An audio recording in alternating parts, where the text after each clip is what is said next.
I am Nelcia Charlemagne, and today I have the distinct pleasure of speaking to one of Saint Lucia's brightest academic minds, Rahym Augustin-Joseph. Many Saint Lucians now know Rahym as a brilliant academic mind and one of Saint Lucia's upcoming political commentators. But today, Rahym gets to tell us a little bit more about himself, his upcoming academic pursuits, and some of his thoughts on how we as a country can improve. Hi, Rahym. Thank you. Nelcia, thank you for having me. How are you feeling?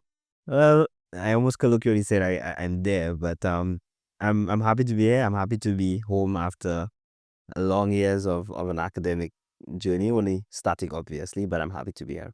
Okay. And I mean, Rahym, by now, you mentioned coming from your academic journey. You've been gone for quite a few years at the University of the West Indies in Barbados, and people have built that idea of you as a scholar. Now with you've had columns in Barbados Today, you've had columns now on Saint Lucia Times. People are starting to view you now as a political commentator. But what exactly placed you on that trajectory? How did you end up on this path? Who exactly is Rahym Augustin-Joseph?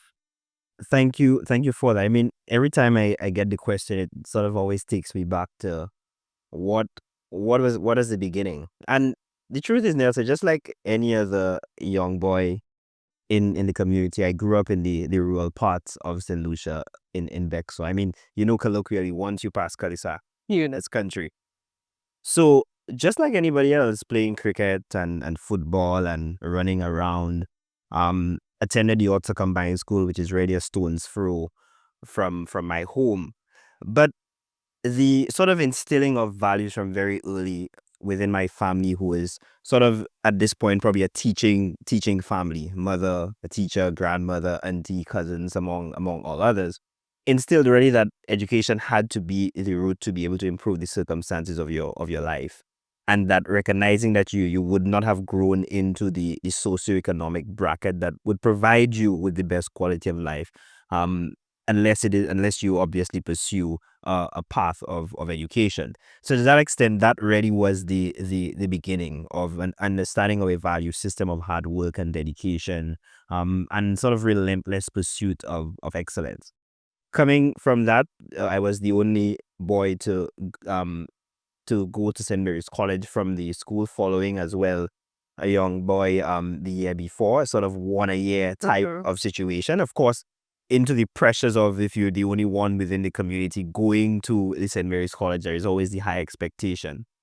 But I sort of found my footing there, whether it be as the captain of my house, whether it be a school rank prefect, whether it be captain of the cricket team, and leadership seemed to follow me throughout there. But it was also the sort of spirit and tutelage that came from so many of the teachers at St. Mary's, whether it be Mrs. Atkinson James, Mr. Girard, Mr. Sion himself, invoking that spirit and that pride, which got me to also understand that there are other things as part of life to be able to succeed. Of course, as you know, beyond that, so after Louis Community College, law, debating, all these other things. But at the heart of it, Nelcia, I'm just somebody who loves people and love engaging with people and love to see the best come out of individuals, but also providing them with that space and possible opportunities to be able to improve themselves in the best way that they can. So that is sort of where it started, of course, and we could always talk about UWI and later on. Okay. I mean, you spend that time at the UWI, and without getting too into it, the UWI is an inherently Caribbean university. I think when you come out of secondary and tertiary education with the level of academic success that you had, what prompted you to go to the UWI instead of the United States or the UK or even Taiwan, like a lot of our students have the opportunity to do? So the story is, interestingly enough, that I always wanted, at least post South Louis Community College, to pursue law. And at that time, as is currently the case as well, because I don't know that there has been any major policy shift, the government believes, which I think needs to change, by the way, but that's a separate show, that law is not an economic, financial, or rather, law is not an economically viable degree for the government to invest in young people. Okay. And as such, it has been excluded from the national priority list. And therefore, that meant that the funding that I would have required or that I would have longed for would not have been possible. So I found myself at the juncture of this sort of youthful exuberance of wanting to leave, and determined that, all right, well, economic courses would may be available for political science and law. Obviously, understanding as well is that I didn't just choose it just because I had no choice, but because I have a deep interest, as we could realize, in the politics of the Saint Lucia and the Caribbean and the world, and therefore a further understanding of the politics would redound to my benefit while pursuing law. So I was able to get economic course for that. Applied for the Arthur Lewis scholarship at for ECS Nationals at the UWI. Didn't get through initially. Had a job for the year before with that I worked and saved really hard thanks to my grandmother, who was very strict, as you know grandmothers are, in pursuing financial literacy.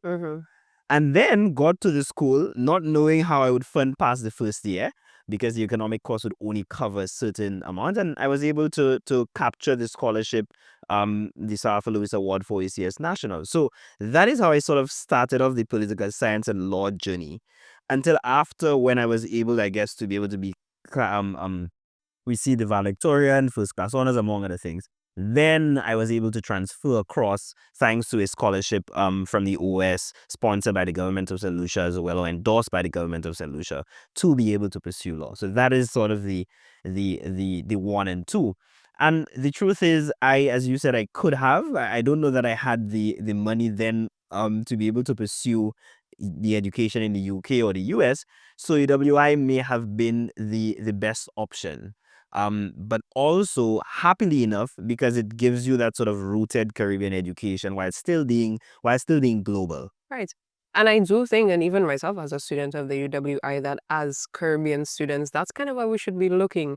And you look at ongoing global trends and national trends in the mainland United States, and we have to start to think, how do we get our students to go to one of those 4 campuses or online?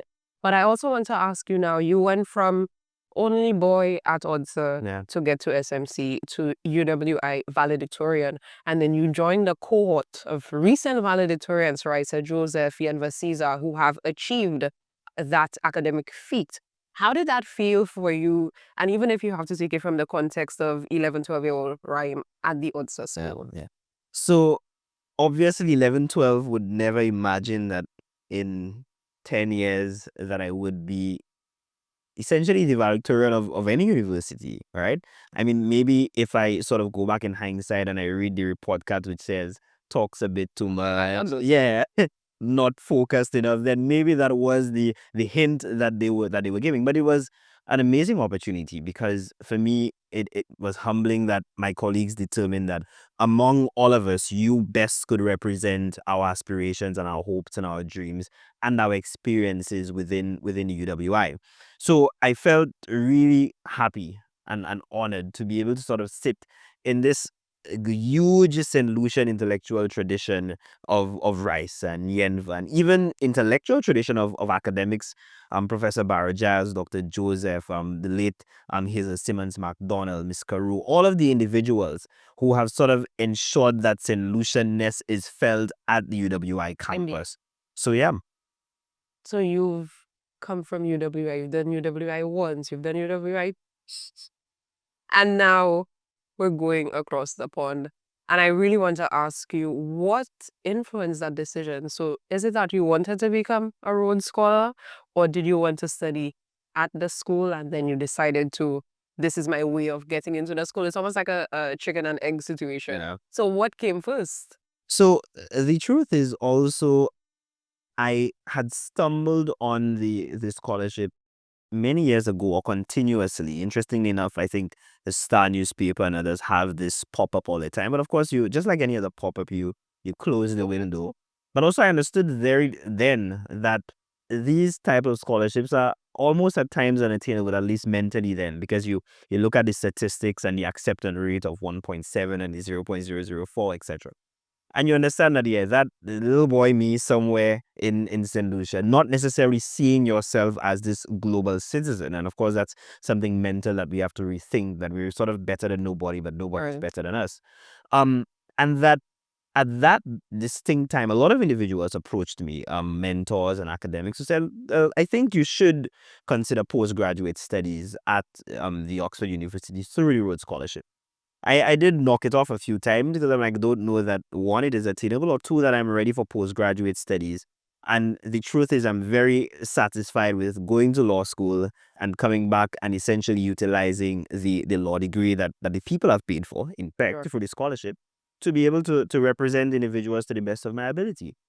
But I understood then that I needed to be able to elevate my academic standing and the analytical standing, recognizing the competitiveness of the world, but also that some of the problematics that we face require a higher level of analysis and engagement.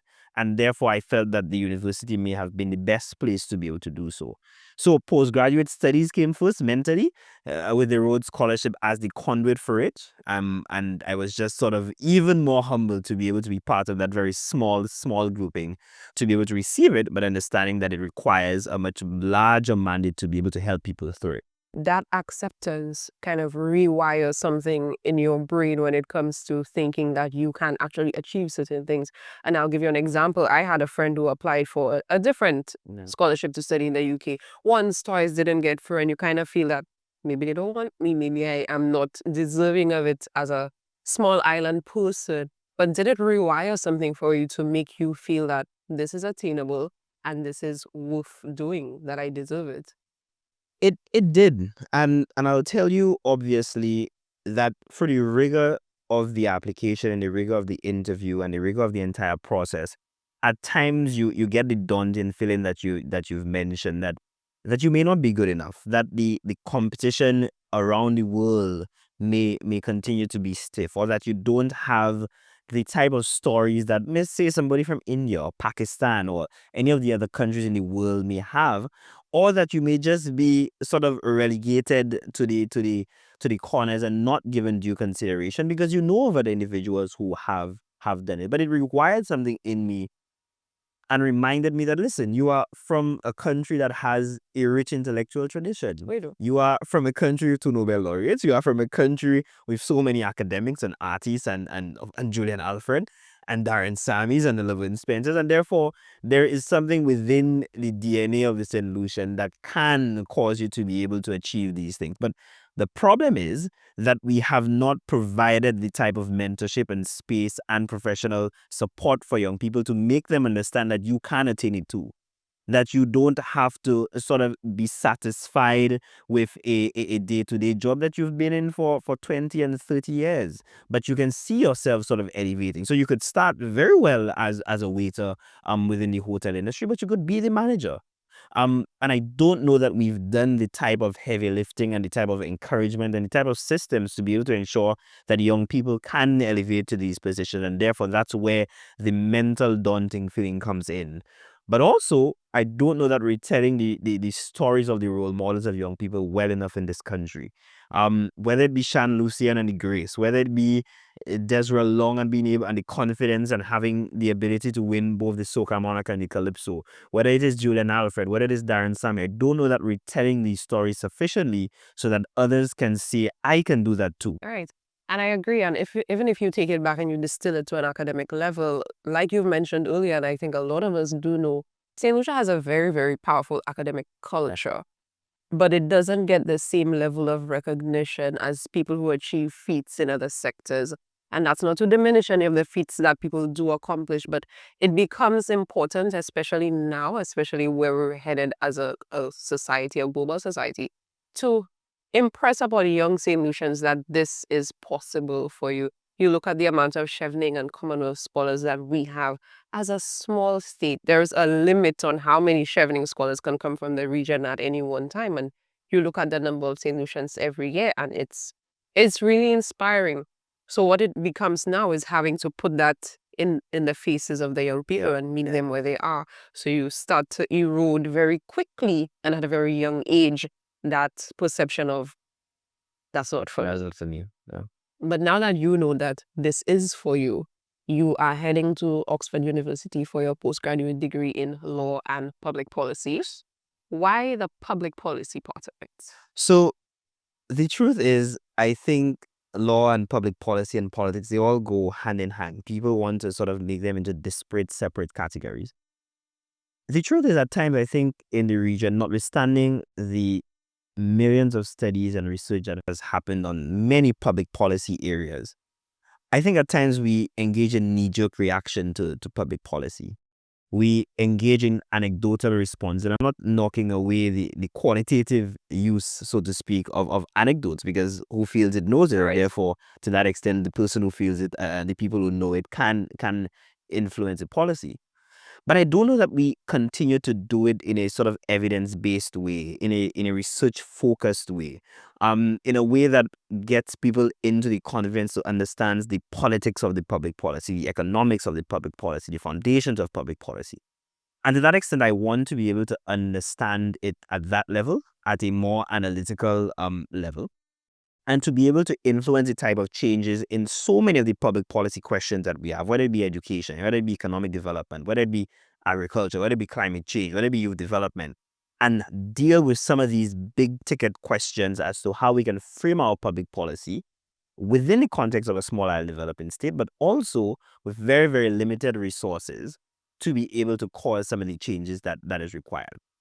The law obviously is, in my view, the tool on brand, but also I think the best tool to be able to change the society. And it's not just delimiting it to sort of the drafting of better laws or the passing of better laws, but also the understanding of what goes into the law and what is the policy that has to be in place to be able to influence the law, the enforcement of it. So all of these things in my mind are critical. But even on an advocate side, which I'm sort of more interested in, is to be able to represent individuals that I believe in the society have given so much to this country by just sort of ordinary living, getting up, going to work, being faithful to their jobs, but at times face the brunt of the negative effects of the legal system within this country. And by virtue of the ignorance, not in a disparaging way, but not able to get the legal representation that they deserve. So that for me is one.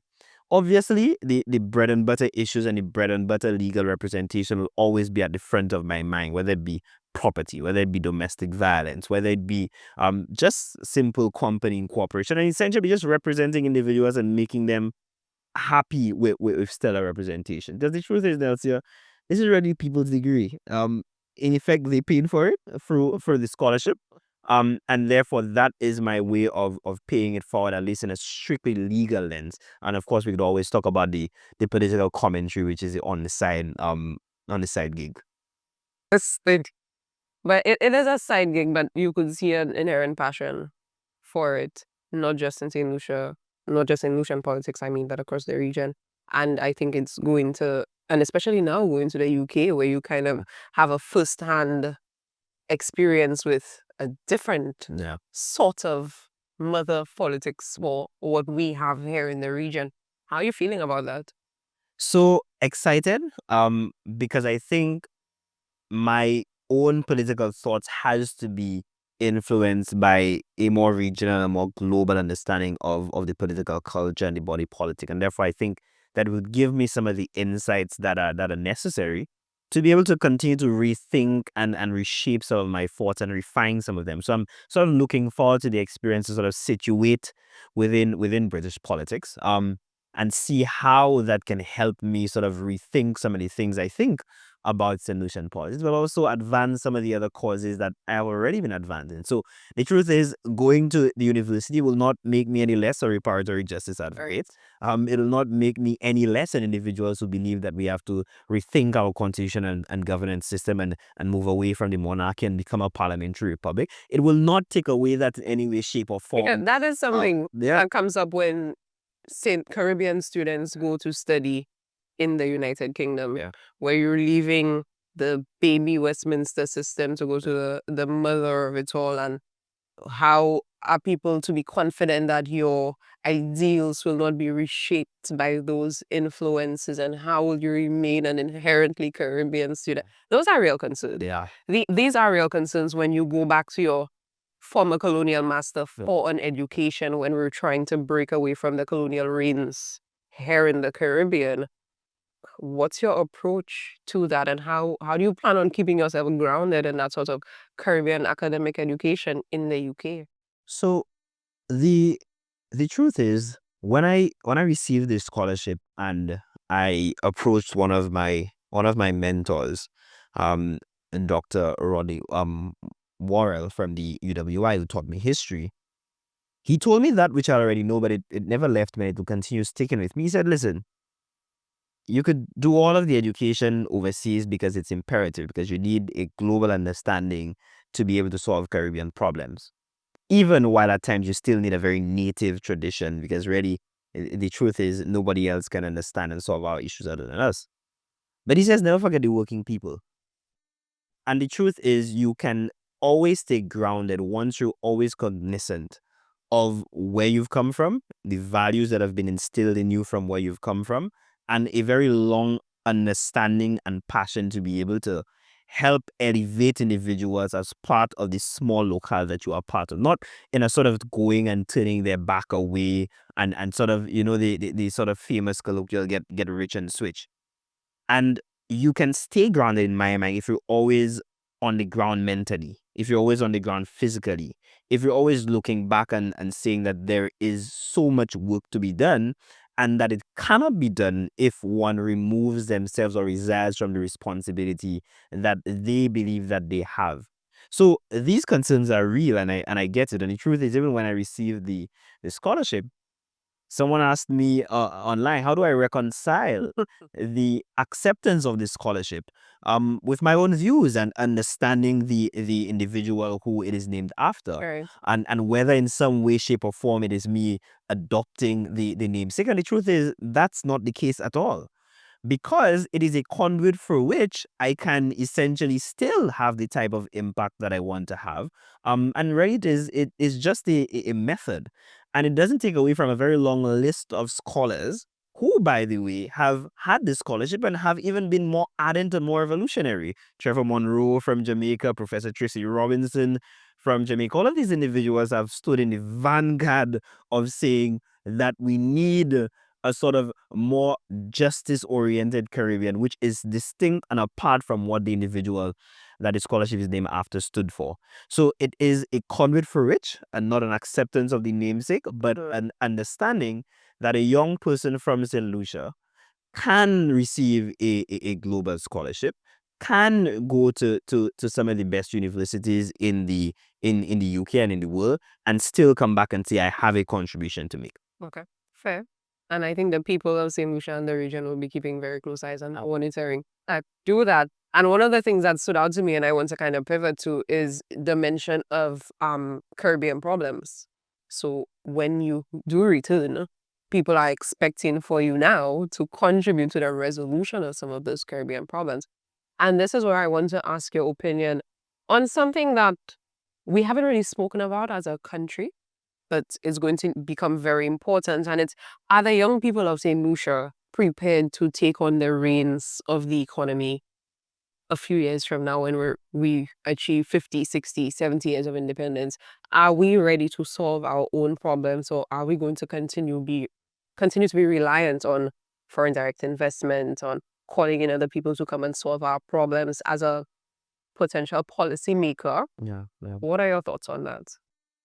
I think the young people in St. Lucia are always ready. The truth is, because of what you mentioned earlier of the, not even the over reliance, but sort of the overshadowing at times of the academic tradition and academic individuals who are thinking about big questions, whether it be Keegan Patrick at the Chagon Rosary at the Jesse Mayers and all, and the envers of St. Lucia. Because at times we've focused heavily on individuals within the sports and artists who also have their contribution as well to economic development, that we sometimes think that they don't have the capacity. What I think the problem is not only the lack of opportunity that they've been given, but the seat at the table that is required, but also the environment for them to be able to share their views on some of the big questions. Um, the truth is, beyond that as well, I think they are ready, right? At times, I worry as well that because of some of the mental questions that we have not been able to rethink industries like the tourism industry. We've not been able to think deeply beyond agriculture in a sort of non-value added product. We've not been able to think deeply about climate change and the building of beaches on the hotels on the coastlines. We've not been able to deal with these issues in a very serious way. So I worry that at times when we get to that crossover where some of these difficult decisions have to be made, that we somewhere so deep down that individuals may not have the courage to be able to do it. But the truth is, I do think that they are committed and they understand that which needs to be done. So is it now that the issue isn't that they don't know or want to, but that they're not existing within an environment to facilitate that kind of succession planning or a legacy of, okay, I'm handing the reins over to you, or even a mindset where you are allowed to take charge of those reins? Do you think that's what? I think there's a latter. I think the environment has not been created whereby they can actively participate in the body politic of this country. And one, have their views heard, and two, have their views implemented in a very real way. Because young people are saying exactly what needs to be done. They're saying we need to be able to be cognizant of climate change. They're saying we have to rethink the tourism industry a bit more and make it a whole lot more Saint Lucian centered, but also climate conscious and cognizant of environmental concerns. They're saying that we have to rethink the foreign direct investment model, that where investors come in and take and get all of the tax breaks and all of the concessions. Exactly. And Saint Lucians are sort of priced out of that situation. They're saying all of these things. They're saying that the politics needs to be a bit more nuanced and less left, right, and nobody coming in the middle to be reasonable. They're saying all of these things. But I don't know that they're being listened to. And the time will come whereby the young people will have to be able to make a determination and say that it's no longer that they were waiting for somebody to be able to tell them, time come for you to be able to speak, but they would have to be able to actively take hold of it, or alternatively infiltrate the existing political structure to be able to have themselves represented a whole lot more. Now, as a young person interacting with other young people, do you see that bubbling even at the surface? At times, yes, but at times, no. I think it becomes seasonal. There are issues that young people will be overly passionate about, but there are others that they may not be. And it's not a lack of engagement with the political system. It's just that, of course, we're operating at a distinct time where young people are saying this political party and political structure democracy thing is not for us. We want to be able to be interest oriented. We want to be able to operate in this sort of non-formal participation, the protests, the online engagement via social media. All of these things are their types of political engagement. What I'm worried about, however, is that these forms of engagement by themselves may not transform the society in the way that we want to, because we cannot run from institutions. We cannot run from engaging with the mainstream political structure. Right. So I think at times they are. But what I'm also worried about as well is that over the years, I think we've built off a sort of 12-month culture of nice time and leisure alone.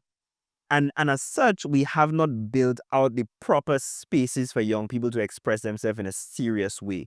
Believe you me, nice time and leisure and the season of happiness should always be part and parcel of the society.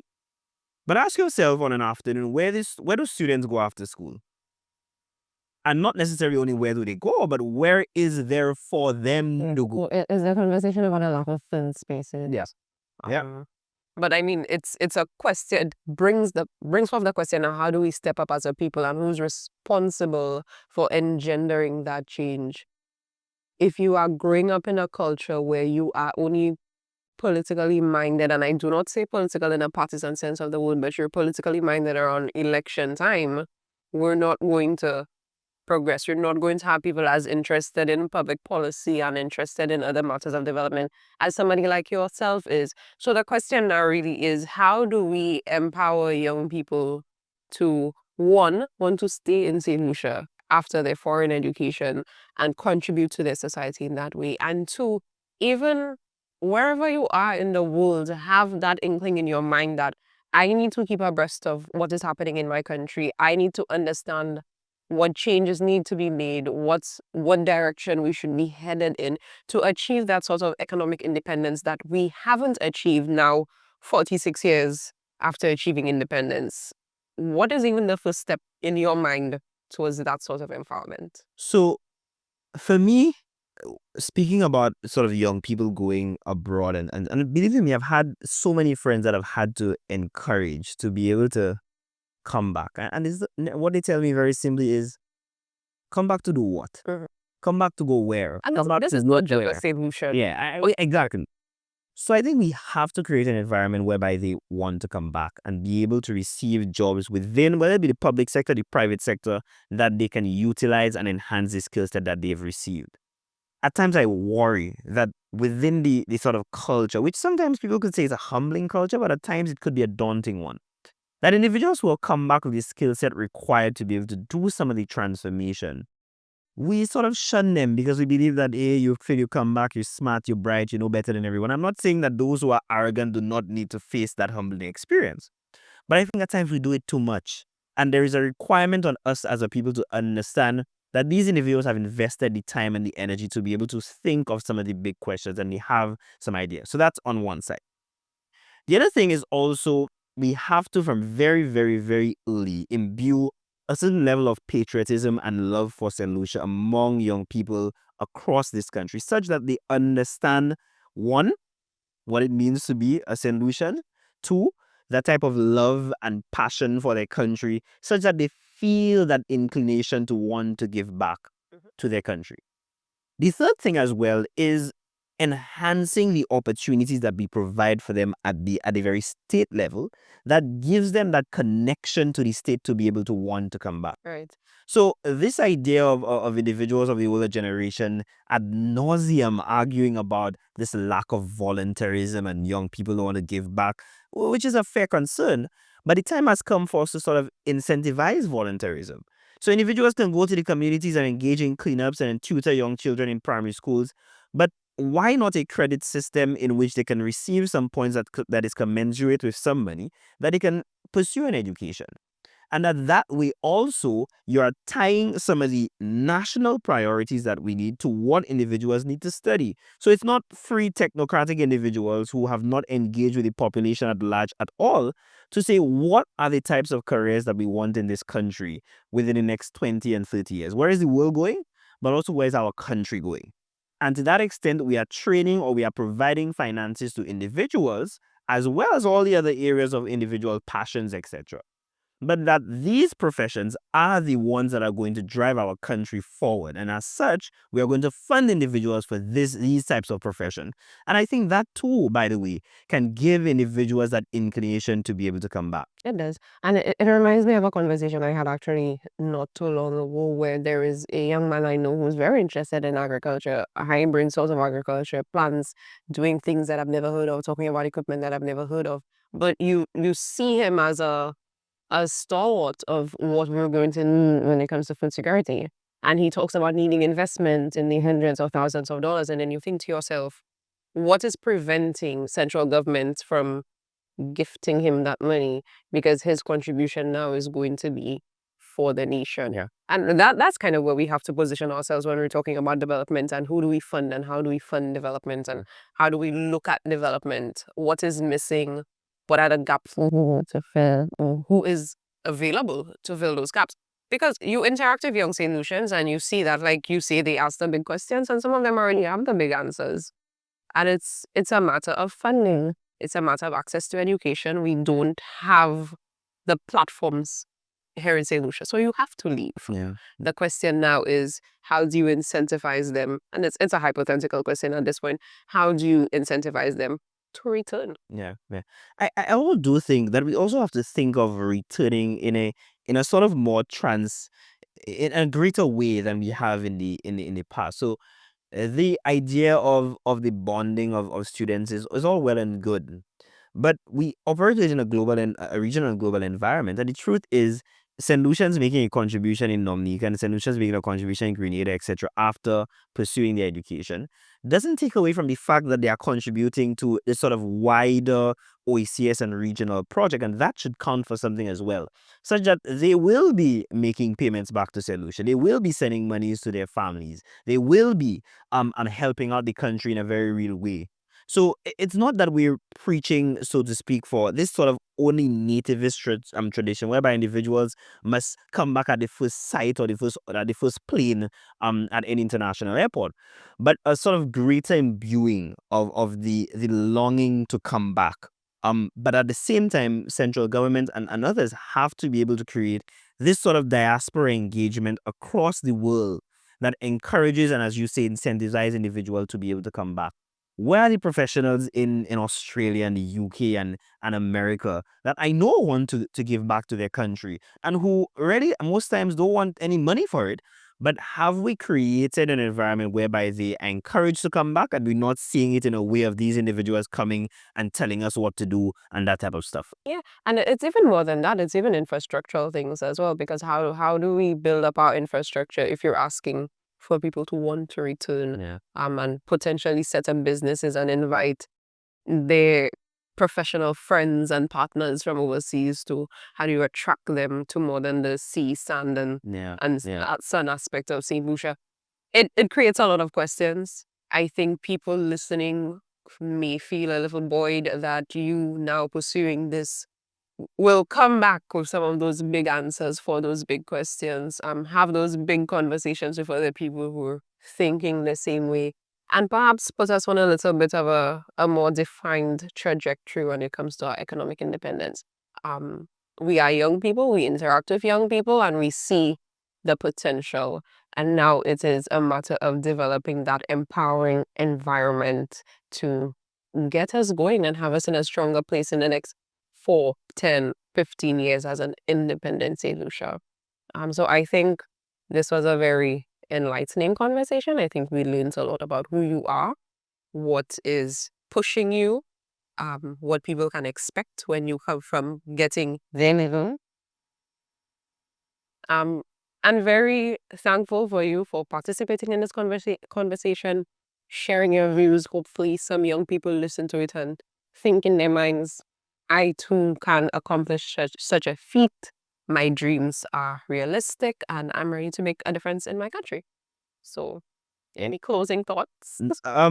Nothing much. I sort of want to obviously thank you for giving me the opportunity to sort of sit down and have this conversation with you. And I think a lot more of these are needed all throughout this country. I think at times we forget the power of storytelling. And as such, there are a lot of young people in this country doing excellent work, doing mind-blowing work Indeed. nationally, regionally, internationally. And we have to find the time and the space to be able to engage them. And we have to find the time as well to just engage ordinary people from all walks of life, because many times as well, it's not just the professionals who have the answers, but ordinary people have the answers. Ordinary people have always have the very common sense approach that we want. They may not say it in the language that the technocrats want them to, but it requires a deeper sense of democracy in this country, whereby we listen and engage people continuously and engage them very seriously as part of our politics. And I think that is what I believe needs to be done, and happy to be part of that change. I mean, it all starts with a conversation, and I want to thank you for this conversation, and I want to thank everybody watching for listening to this conversation, and hopefully it creates a mindset shift for you and for those around you. Thank you so much.